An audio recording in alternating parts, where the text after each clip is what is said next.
అదే కదా నాకు కావాల్సింది. లైన్ లో నుంచి జీతం తీసుకుంటాడో అత్తోని దగ్గర నుంచి డబ్బు వస్తుందో అడగమన్నారు అయ్యగారు.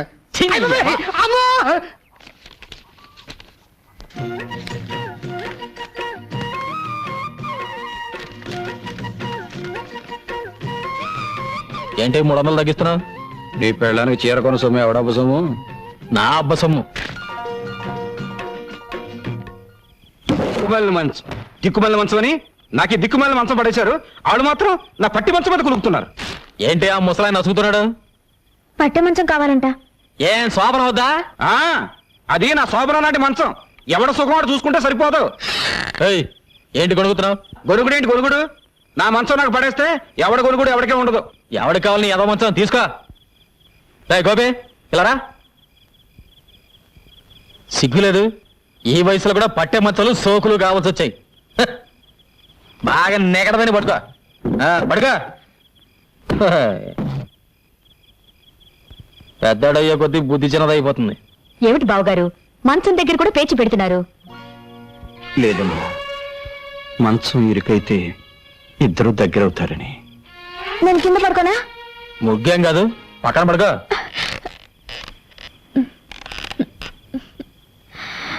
ఇరుగ్గా ఉందండి. ఏం లేదు, మీరు చేసి పడుకో.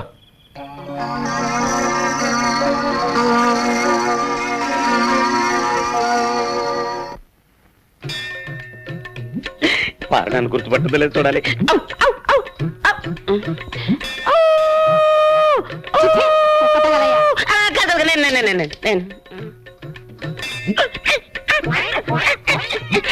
గుర్తొచ్చిందా?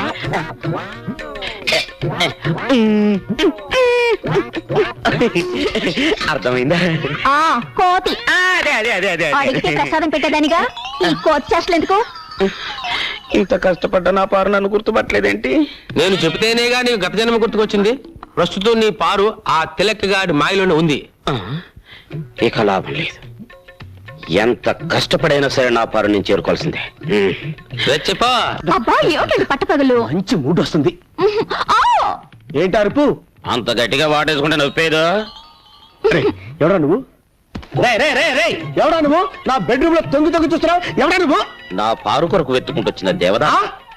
పారు ఎవర్రా? అది నా భార్యరా? కాదు, మన భార్య. అయ్య బాబోయ్, నిన్ను చంపుతాను. ఆవేశపడకు బ్రదర్. గత 5 జన్మలుగా మేమిద్దరం భార్యాభర్తలు. నీ పంది మొహానికి అది భార్య ఏంట్రా? Correct brother. గత జన్మలో నేను పందిగా పుట్టినప్పుడు పారు ఆడపంది, 25 మంది పిల్లలు కూడా కంది. అంతకు ముందు జన్మలో నేను కోతిగా పుట్టినప్పుడు పారు ఆడకోతి. మా సంతానం ఇప్పటికీ తిరుపతి కొండ మీద ఉంది. నిజంగానా? నాకు నా గత జన్మ గుర్తొచ్చిందిరా. గత జన్మలో నువ్వు కోతిగా పుట్టినప్పుడు నేను తిరుపతి వచ్చి వెంకటేశ్వర స్వామిని దర్శించుకోవాలనుకున్నప్పుడు నువ్వు నా మణి పర్సు కొట్టేశావు. అప్పుడు నిన్ను కొట్టడం మర్చిపోయాను రా. ఇప్పుడు కొడతాను, చంపేస్తా.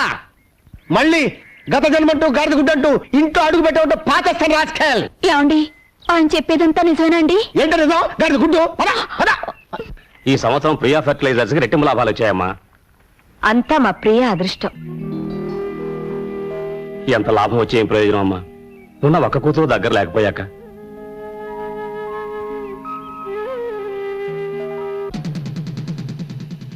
అయ్యగారు చిన్నయ్య గారు కోపంగా వస్తున్నారండి. మీరు చెప్పారని సైకిల్ లాక్కున్నానుగా కొట్టానికి వస్తున్నారేమోనండి.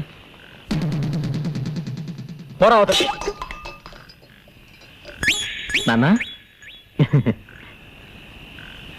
అరిటాకులాంటి మనం 2 పాయలుగా చీలిపోయాం. గంధపు చెక్కలాంటి నువ్వు గంధకం ముక్కలా మంటలు కక్కుతున్నావు.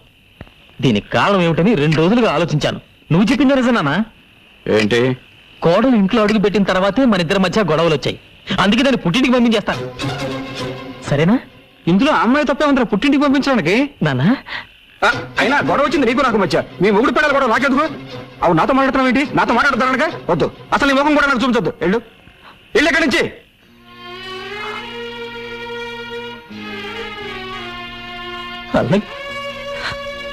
వాడి రక్తంలోనే మీరున్నారు. మీరు దూరం చేసుకుంటే మాత్రం వాడు దూరం అవుతాడా? అవ్వాలి, అయి తీరాలి. అయ్యేటట్టుగా చేస్తాను. ఎంత లాభం వచ్చే ఏం ప్రయోజనం అమ్మా?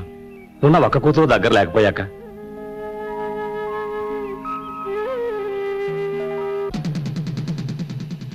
అయ్యగారు చిన్నయ్య గారు కోపంగా వస్తున్నారండి. మీరు చెప్పారని సైకిల్ లాక్కున్నానుగా కొట్టానికి వస్తున్నారేమోనండి. పోరా అవతల. నాన్న అరిటాకు లాంటి మనం రెండు పాయలుగా చీలిపోయాం. గంధపు చెక్క లాంటి నువ్వు గంధకం ముక్కలా మంటలు కక్కుతున్నావు. దీనికి కారణం ఏమిటని 2 రోజులుగా ఆలోచించాను. నువ్వు చెప్పింది నిజమేనా? ఏంటి? కోడలు ఇంట్లో అడుగు పెట్టిన తర్వాతే మన ఇద్దరి మధ్య గొడవలు వచ్చాయి. అందుకే దాన్ని పుట్టింటికి పంపించేస్తాను. సరేనా? ఇందులో అమ్మాయి తప్పే ఉంటారు పుట్టింటికి పంపించడానికి. నాన్న అయినా గొడవ వచ్చింది నీకు నాకు మధ్య. మీ మొగుడు పిల్లలు కూడా నాకెందుకు? అవు నాతో మాట్లాడుతున్నావు ఏంటి? నాతో మాట్లాడుతున్నానుగా వద్దు. అసలు నీ ముఖం కూడా నాకు చూపించొద్దు. వెళ్ళు ఇక్కడి నుంచి.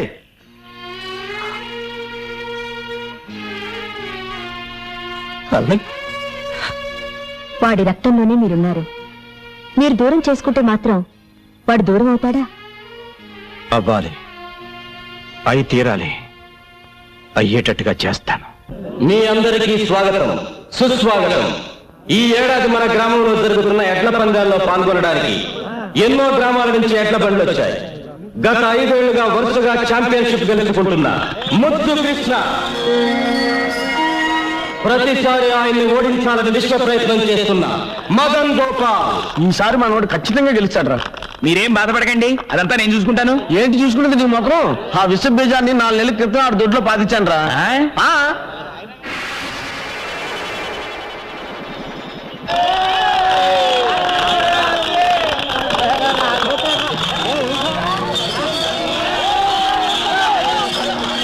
ఒక గొప్ప శుభవార్త. 20 ఏళ్ల క్రితం ఎక్కడ ఈ పందేలు జరిగిన ఛాంపియన్ కప్ గెలుచుకునే శ్రీ దశరథ రామయ్య గారు మళ్ళీ 2 ఏళ్ల తర్వాత పోటీల్లో పాల్గొనటం ఎంతో ఆనందదాయకమైన విషయం. 20 ఏళ్ల తర్వాత మళ్ళీ ఈ సింహం పోటీలో పాల్గొంటుందంటే మీరిచ్చే వెండి కప్పు కోసమో బహుమతి డబ్బుల కోసమో కాదు. మా అన్నయ్య ఓడిపోతే తన ఆస్తి మొత్తం రాసిచ్చేస్తాడు. అలాగాక మా అన్నయ్య గెలిచి ఎవరు ఓడిపోయినా ఊరోజు శాశ్వతంగా వెళ్ళిపోవాలి.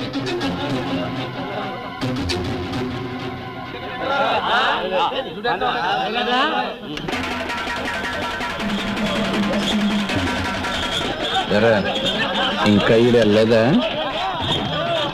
పందెం వేసింది దశరథ రామయ్య అయితే ఈ పందెంలో గెలుపు ఆయన కొడుకు ముద్దు కృష్ణది.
పాలసీలు తీసావు ఎవరా తీమని చెప్పింది మీ నాన్న ప్రేమ ఆదర్శం కావాలని 5 జన్మలుగా తలుపులు గడి పెళ్ళామంట అట్టగా మనం ఇందాక మాట్లాడుకునేది ఏంటి గురించారా? ఏమైనా తెలకు ఏంటి బ్యాడ్లకు నువ్వు ఎదురవడం నా బ్యాడ్లకు అది కదయా తలుపు గడి పిల్ల నీ పిల్ల ఒకటేనట్టుగా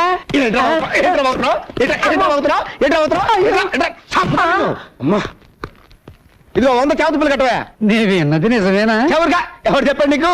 5 జన్మలుగా నీ పెళ్ళం తలుపులు గడి పెళ్ళం ఒకటేనటగా? ఎవరు చెప్పాడా నీకు? ఈ జన్మల వాళ్ళు నీకెందుకు చేతులు కట్టమంటే పిచ్చ పిచ్చగా ఉందా? చెప్పండి, అర్జెంట్ గా మీతో ప్రైవేట్ గా మాట్లాడు. ఆ విషయం కాదు కదా. నీకు నాకు ఒకటే పెళ్ళం అనే సినిమా మీరు మన థియేటర్లో వేసినప్పుడే నాకు డౌట్ వచ్చింది. చీలిపి ఆ తలుపులు గడి పెళ్ళాన్ని మీరు లేపుకొచ్చేట్టుగా.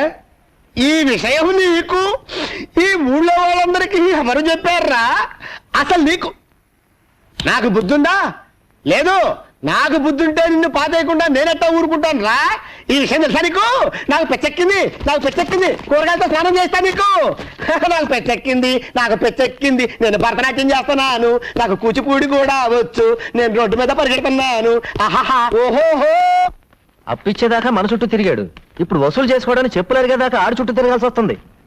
ఈ తమ్మయ్య గాడు ఎక్కడున్నాడో కాబట్టలేదయా. ఎందు బాబు వాడికి 30,000 రూపాయలు అప్పించాను. నెల రోజుల నుంచి కనబట్టలేదు. కనపడి కాలు చేతులు ఎరగొడతాను.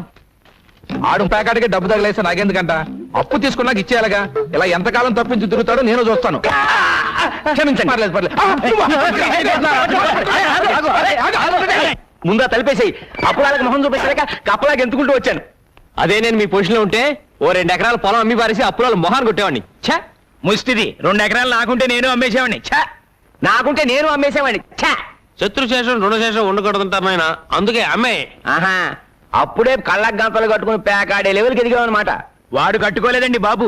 వాడి లుక్కు మా ముక్కల మీద పడితే మాట ఎక్కడ గల్లంత అవుతుందని మేమే బలవంతంగా కట్టాం. ఏంట్రా ఏమైంది? ఇదేమిటి ఈయన ఇక్కడికి వచ్చాడు? మా వారు పాపం పేకాట్లో 6 లక్షలకు పైగా మునిగిపోయారు. ఆ. మీరే ఏదో రకంగా సహాయం చేయాలండి. ఎవరు? తమ్మేక? మా ఊరు మాకు కావాల్సినాడు. ఒరే సర్వమంగళం ఒక 50,000 ఇవ్వరా. 50,000? ఏం చాలదా? అమ్మో నాకు వద్దు.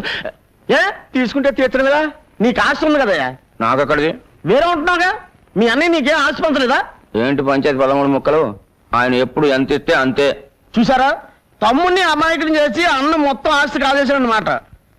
చూడు, ఎలాగూ పంచలేదు కాబట్టి అందులో నీకు సర్వాధికారాలు ఉన్నాయి. ఆ, మంచి రేటు చూసి 2 ఎకరాలు అమ్మి పెడతాను. ధైర్యంగా ఉండు. ఆ ఖాళీ స్టాంప్ పేపర్ మీద సంతకం తీసుకో. అలాగేనండి. నిన్ను ఎక్కడ నిలబడతానో చూడు. నడి రోడ్డు మీద కాదు కదా. రత్నమా, ఏడి మీ ఆయన ఉంటే పిలు. ఎందుకు బావగారు? ఆడికి బుద్ధి ఉందో లేదో తెలుసుకోవడానికి. ఎవరైనా కాగితాలు తీసుకొచ్చి సంతకాలు పెట్టమంటే వెనక ముందు తురపడి పెట్టేస్తాడా? ఏమైంది? ఏమవుద్ది? బంగారు లాంటి 2 ఎకరాలు ఇదిగో సచ్చిమిత్రు రాసుకున్నాడు. ఆయనేం రాసుకోలేదు, నేనే రాసిచ్చాను. అంత అవసరం ఏమొచ్చింది? నాకు అప్పులు అవసరాలు ఉండవా? ఆ, అంత కొంపలంటుకు పోయే అవసరాలు ఏంటో చెప్తే నేనే డబ్బు ఇచ్చేవాడిగా. అదే ఎందుకో అని అడుగుతున్నాను. పెద్ద ఆయనకి నీకు లెక్క చెప్తూ నీ ముందు చేతులు కట్టుకుని నిలబడాలా? నేనేం పసిపిల్లని కాదు. నాకు పెళ్ళైంది, పెళ్లికి ఎదురు కొడుకున్నాడు. ఆ మాటకు వస్తే ఈ ఆస్తిలో నాకు హక్కు ఉంది. నీకంతగా ఇష్టం లేకపోతే నా మాట నా మొహం మీద పారాయి. నేను ఎక్కడికైనా వెళ్ళి బతుకుతాను. ఏమైందండి మీకు? ఆస్తిలో బాగా అడుగుతున్నారా? ఇదంతా ఆయన రక్తం ఒడిచి సంపాదించిందండి. ఆయన రక్తం ధారపోస్తే నేను చెమట వచ్చాను. ఆయన రెక్కలు ముక్కలు చేసుకుంటే నేను రాత్రి బాబులో కాపలా కాచాను. ఆస్తి పంచిస్తే మర్యాదగా ఉంటుంది, లేకపోతే కోర్టుకు వెళ్ళాల్సి ఉంటుంది. అక్కర్లేదురా, ఇదిగోరా, ఇవి నీ ఆస్తి పత్రాలు. ఇవి ఇప్పుడు రాయించినవి కదరా. మీ ఇద్దరికి పెళ్లి చేసి పెట్టాని అప్పుడు ఆ రోజే రాయించాను. రే, కావాలంటే నా ఆస్తి మొత్తం రాసిచ్చేస్తాను, అంతేకాని నన్ను విడిచిపెట్టి దూరంగా వెళ్ళిపోతాను మాత్రం చెప్పొద్దురా. ఇప్పటికే కొడుకు దూరం ఎందుకే కుమిలిపోతున్నాను. మీరు కూడా నన్ను విడిచిపెట్టి వెళ్ళిపో. అవకాశం ఇవ్వు. అన్నట్టు ఏదో బిజినెస్ చేయాలన్నట్టుగా. దేనికి? నా కాళ్ళ మీద నేను నిలబడ్డానికి. ఓహోహోహో, ఏ చదువుతో, ఎవరి తెలివితేటలతో, ఎవరి డబ్బుతో? ఆ? నీ కాళ్ళ మీద నువ్వు నిలబడాలని పరాయి వాళ్ళ చేర మీద కూర్చొని చెప్పకూడదు బాబు. మా బేబీ నిన్ను పెళ్లి చేసుకునే పాపానికి బ్రతికినంత కాలం ఇంత అన్నం పెడతాను. అంతకన్నా ఓవర్ యాక్టింగ్ చేయొద్దు. ఫోన్ ఇస్తే నేను పార్టీకి వెళ్ళానని చెప్పు. ఇల్లు జాగ్రత్తగా చూసుకో. అత్తమ్మా, నీకు బ్యాడ్ టైం స్టార్ట్ అయింది.